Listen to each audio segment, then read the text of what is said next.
Greetings and welcome to GILFORD'S lectures. So today we are going to be looking at the simple pendulum.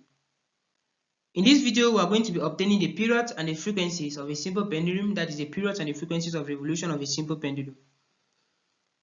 So a simple pendulum is actually a string mass system. So this is your string and this is your mass with mass m and hence weight mg. So it's actually a string mass system that oscillates as such. So if this system is released from the point of maximum displacement, then it's going to be oscillating as such.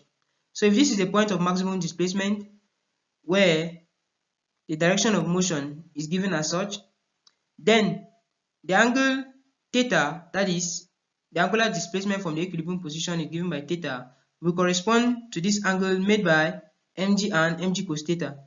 Mg sin theta and mg cos theta are the vertical and horizontal components of the weight mg. So if we resolve the weight mg, we are going to obtain mg cos theta and mg sin theta.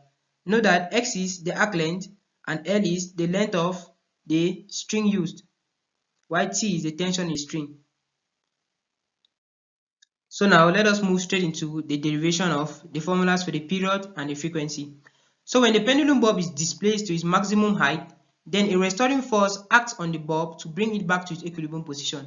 The restoring force is proportional to sin theta and is given by FR equals negative mg sin theta. So for small theta, sin theta approximately equals to theta, and therefore FR is equals to negative mg theta. So you replace sin theta with theta. Notice that the arc length x is given by x equals L theta, and when you make theta subject of formula, you obtain x on L. Replacing theta in negative mg theta, then you obtain FR to be equals to negative mg x on L. From Newton's second law, FR is equals to MA, and you therefore obtain MA to be equals to negative mg x on L, and hence A is equals to negative g on L times x. You call that equation 1.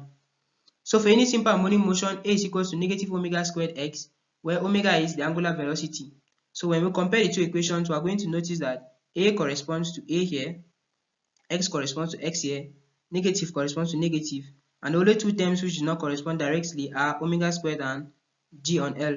So when you equate omega squared to g on L, you are going to obtain omega to be equal to the square root of g on L.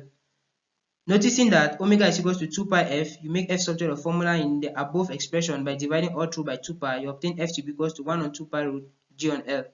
And noticing that f is equals to the reciprocal of the period, that is 1 on t, you are going to obtain t to be equals to 2 pi root L on g.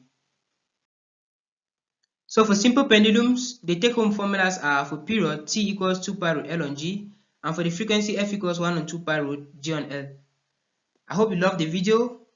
If you have not yet subscribed to the channel, then you press the subscribe button below the video, and it will help you to be notified each time new content is posted. And for you to be notified, you actually have to turn on your notification bell. So after subscribing, you turn on your notification bell.